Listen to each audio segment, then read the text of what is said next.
Good morning/afternoon/evening. There's a quiet, dangerous myth that we often absorb as children. Be nice no matter what. We confuse being kind with being a doormat. We call it compassion, but deep down we feel it as something else: depletion, dread, sometimes even fear. Today I want to name the line.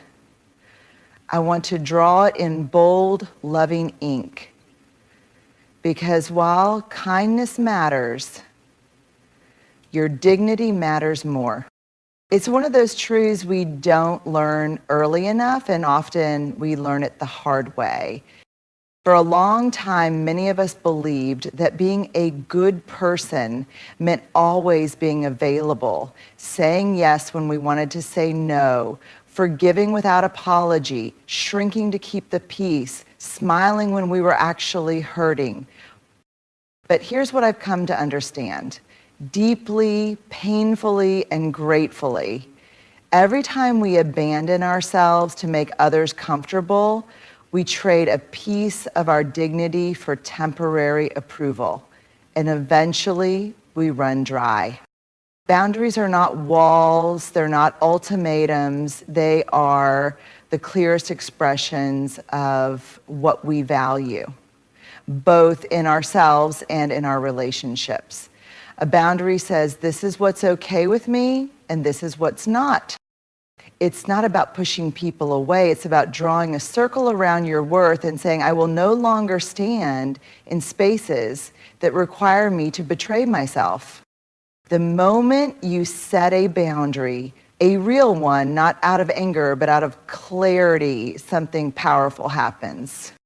You stop performing, you stop begging, you stop hustling for scraps of love or respect, and you start rising into the truth of who you are. Boundaries are how we say to the world, I respect myself enough to protect my peace. I honor my time, my energy, my values, and if I want others to do the same, I must model it first. Absolutely. It's not easy. In fact, it can be excruciating because people will be uncomfortable. They may criticize you, accuse you of changing, even try to guilt you back into old roles. But here's the quiet miracle. The more consistently you live with healthy boundaries, the more your life begins to align with truth. The people who can't respect them slowly fade. The people who cherish your wholeness show up and stay. And most importantly, you begin to feel safe in your own skin. Boundaries are not selfish, they are sacred. They are the birthplace of self-respect. And self-respect is the soil where everything good in our lives grows. Trust, love, courage, joy. If you want to live in alignment, start with boundaries. If you want to stop people-pleasing, start with boundaries. If you want to build a life that feels like yours, start with boundaries. Not because you're mean, but because you finally know you're worth protecting. We teach people how to treat us by what we allow. It's one of those statements that lands like a whisper at first, and then it echoes. Because if we're honest, most of us have spent seasons in our lives quietly tolerating what we didn't deserve, brushing off the disrespect, making excuses for the silence, rationalizing the inconsistency. We told ourselves, maybe they're just going through something. Maybe it's not that big of a deal. Maybe if I just love harder, give more, stay longer. But here's the truth. Every time we stay silent when someone crosses a line, we're teaching them that line doesn't really matter. Every time we say it's fine when it's not fine, we are training the people around us to ignore our pain. Every time we prioritize their comfort over our dignity, we reinforce the idea that our needs are negotiable. And over time, these moments accumulate, not loudly, but quietly, in small cracks that become gaping wounds, in subtle shifts where we find ourselves walking on eggshells, editing our words, dimming our light so we Don't make anyone else uncomfortable. But here's the powerful, sometimes painful, and ultimately liberating truth. People learn how to treat us by watching what we accept. It doesn't mean we are responsible for other people's bad behavior. We're not. But we are responsible for the standards we uphold in our lives. We are responsible for choosing when to say, this isn't okay with me.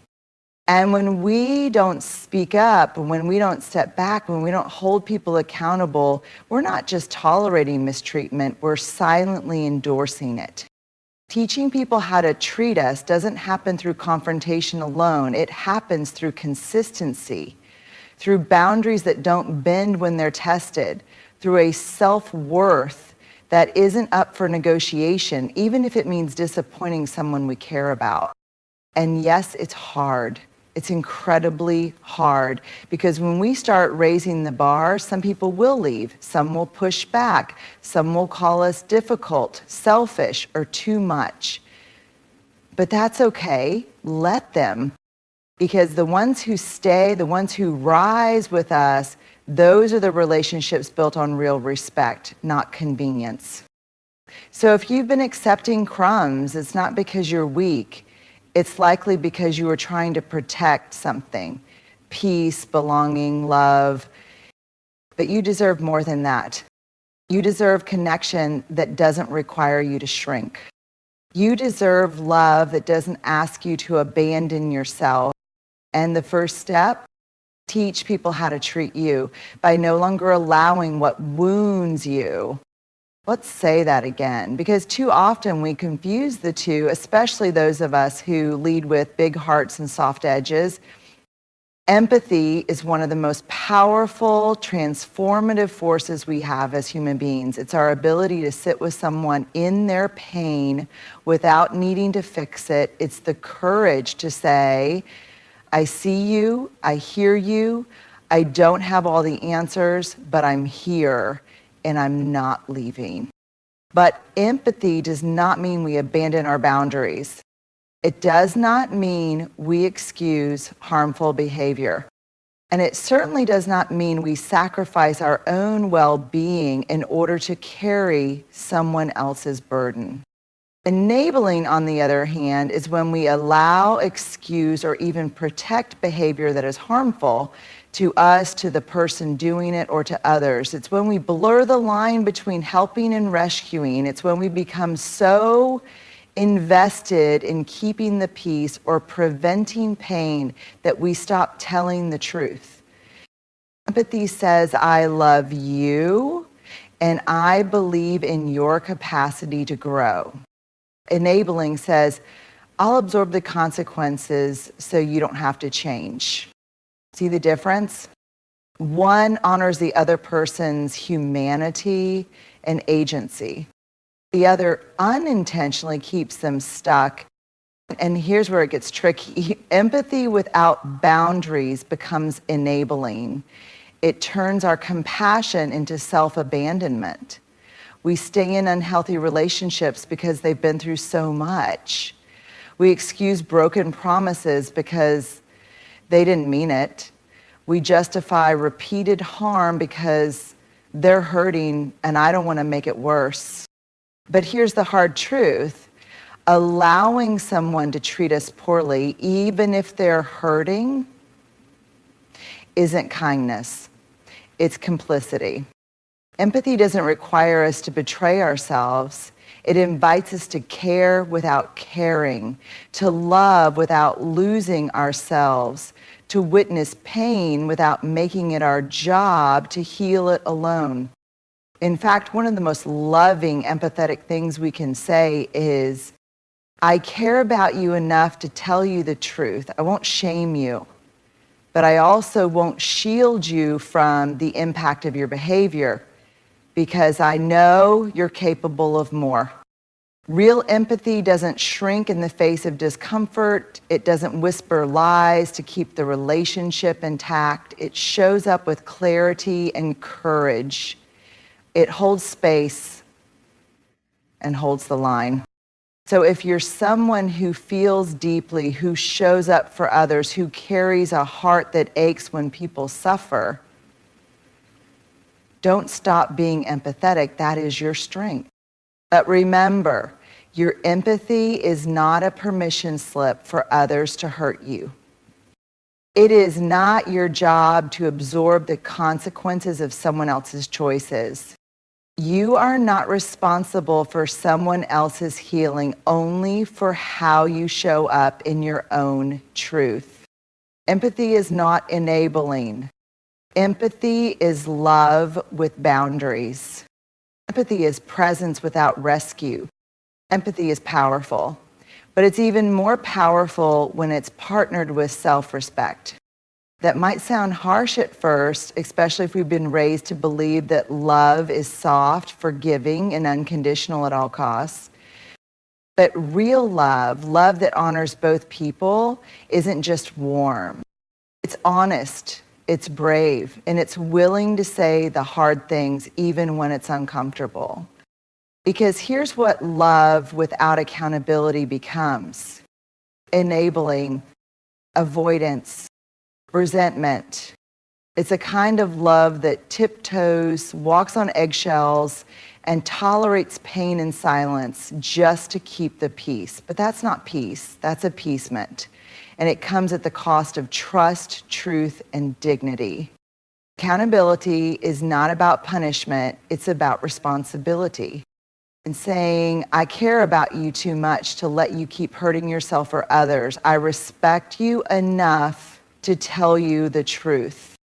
When we hold someone accountable, we're not shaming them, we're inviting them to grow. We're saying, I see who you are, and I also see who you can become. That is an act of love, not control. And when someone holds us accountable, when they say, hey, that thing you said hurt me, or you dropped the ball and it impacted the team, it may sting, but if it comes from a place of care, it's a gift. They're trusting us enough to be honest. They're choosing the relationship over comfort. They're choosing growth over pretending. Think about it. The people who have shaped us the most, the mentors, friends, parents, partners, they didn't just cheer us on when we were at our best. They were willing to call us out when we needed it. They said the thing we didn't want to hear, not to hurt us, but to help us become better. That's love. Tough, brave, uncomfortable love. And we need more of it in families, in friendships, in leadership, in communities. Because a relationship without accountability isn't safe, it's shallow. You can't build trust in an environment where no one is willing to speak the truth. You can't build intimacy with someone who refuses to take ownership of how they show up. And you can't create change without a willingness to say, this behavior isn't okay, and I believe you can do better. Love isn't letting people off the hook. Love is looking someone in the eye and saying, I'm still here, but this has to change. It's the friend who says, you've been drinking too much, I'm worried about you. It's the parent who says, you don't get to talk to me that way and still expect support. It's the partner who says, I love you, but if you keep shutting me out, we won't survive. Those are the conversations that feel like conflict, but are actually commitment. They say, this matters to me, you matter to me enough to be real. So let's stop pretending that love means always being agreeable. Let's stop thinking that calling people in is the same as calling them out. Let's learn to live in the tension of both care and truth. Because accountability is not cruelty. It's not betrayal. It's not rejection. It's one of the deepest forms of love we can offer another person. And it's one of the strongest ways we show love to ourselves. Resentment is a warning sign. It doesn't come out of nowhere. It doesn't show up uninvited. It doesn't burst through the door screaming, not at first. Resentment is subtle. It starts as a tightness in your chest when you say yes, but mean no. It's the ache in your gut when your needs get overlooked again, and you say nothing again. It's the inner sigh, the forced smile, the words you swallow in the name of keeping the peace. But here's the truth. Every time you go quiet when you want to speak, every time you shrink to make someone else feel bigger, every time you overextend while underfeeling, resentment grows roots. And while it may wear the mask of patience or maturity on the outside, inside it's quietly collecting evidence. They never show up for me the way I show up for them. I always have to be the one who bends. No one notices how much I give.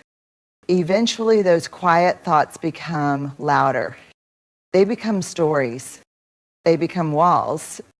And then when resentment finally spills over, it doesn't just sound like anger. It sounds like exhaustion, bitterness, detachment. It sounds like, I'm done. But here's the thing we often miss. Resentment's not the problem, it's the symptom.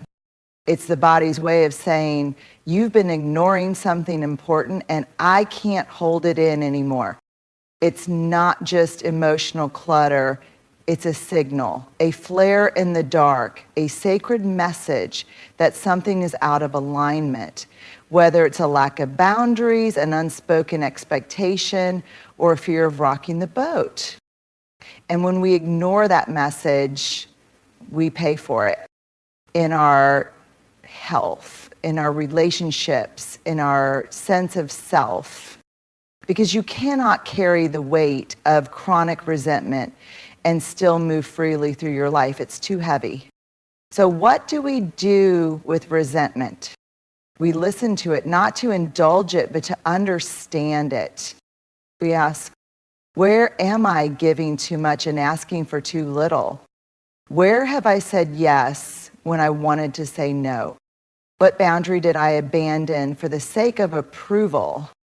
What truth am I afraid to speak? Because here's the truth, most of us don't want to face. If we don't deal with our resentment honestly, it will do the dealing for us. It will leak out in sarcasm, in passive aggression, in distance, in cold shoulders and subtle jabs. It will damage what we were trying to protect. But when we let resentment lead us back to clarity, something powerful happens. We start choosing differently. We stop saying yes to things that deplete us. We stop trying to be everything for everyone. We start valuing our needs not as an afterthought, but as sacred. And the relationships that can hold that truth, they get stronger. The ones that can't, well, maybe they weren't built on truth to begin with. So the next time resentment rises in your body like a wave, don't just push it down or brush it off. Pause, get curious, ask what it's trying to protect, ask what it wants you to know. Because resentment is not a failure of love. It's often a failure of communication, of courage, of honoring your own needs with the same devotion you offer to others. Resentment is a warning sign, not that you're broken, but that your boundaries have been broken. And your soul is asking you to pay attention. Courage is saying enough with kindness, not rage, not blame, not venom, but clarity, conviction, love with boundaries. Because courage isn't just loud. It's not always the battle cry, the dramatic exit, the speech that finally unleashes years of silence. Sometimes courage sounds like a calm voice saying, this is not okay with me anymore. It's looking someone in the eye, someone you love, someone you fear disappointing, someone you've given 1,000 chances, and saying, I can't keep doing this. I care deeply, but I also need to care for myself. And that's the hardest kind of courage, the kind that refuses to harden your heart even when it's been bruised. The kind that doesn't scream but doesn't shrink either. The kind that doesn't dehumanize the other person even if they've crossed a line, but still stands firmly in truth. Because let's be honest, saying enough is terrifying. It means you risk disapproval. It means the dynamic might change. It means you're no longer willing to abandon yourself just to keep things comfortable for everyone else. But kindness without boundaries is not kindness. Self-erasure. And when we mistake that for love, we train ourselves and others to believe that our needs don't matter, that our exhaustion is noble, that swallowing pain is somehow the price of belonging. Courage is knowing where the line is and being willing to draw it, even if your voice shakes. It's choosing integrity over appeasement. It's holding compassion for others without abandoning compassion for yourself. Saying enough doesn't mean you don't love them. It means you finally love yourself too. It means you believe in relationships that can hold truth, not just comfort. And here's the truth. You can be kind and clear. You can be soft and strong. You can say this isn't working for me without making the other person bad or wrong, just not right for where you're going next. Because real kindness doesn't come from people pleasing. It comes from honoring what's honest. It comes from choosing what is healthy, even if it's hard. So when you find yourself at that edge, when your soul is tired, when your boundaries have been bruised, when the same pattern keeps repeating and everything in you is whispering, enough, don't wait for it to become a scream. Don't wait until you're bitter and breaking. Say it now. Say it with love. Say it with a steady heart and a voice that knows it's worthy. Courage is saying enough, not to shame, but to free. Not to wound, but to heal. Not to end love, but to invite in a version of it that no longer requires you to disappear. At some point, we all have to decide what kind of life we're willing to build, not just for others, but for ourselves. Not the life that looks good on the outside, but the one that feels true on the inside. That life requires boundaries. It requires uncomfortable conversations. It requires walking away from behaviors that bruise our spirit, even when it costs us comfort or approval. We've talked about 5 behaviors we should never tolerate, and not because we're harsh, but because we're whole. Because every time we choose silence over self-respect, tolerance over truth, peacekeeping over personal peace, we chip away at something sacred. It is not unkind to hold someone accountable. It is not cold to say enough. It is not selfish to listen to the warning signs of resentment. It is not weak to want relationships where empathy is present, but not enabling. It is not too much to ask to be treated with basic dignity. The hardest part of self-respect is that it often requires disappointing others, but the deepest betrayal is abandoning yourself. So as you leave here today, remember this. You are allowed to take up space. You are allowed to expect reciprocity. You are allowed to draw the line, speak your truth, and still be kind. Because love without boundaries isn't love, it's fear in disguise. And the moment you start honoring what you know deep down, that your worth is not up for debate, everything changes. Courage isn't always loud. Sometimes it's quiet strength. It's the whisper in your chest that says no more. It's the truth in your bones that says, I deserve better. And it's the grace in your voice that says, I can walk away with love in my heart and my head held high. This isn't about building walls. It's about building a life where respect is mutual, energy is sacred, and love never asks you to lose yourself. Let today be the day you stop tolerating what wounds you and start protecting what heals you. That is not just brave.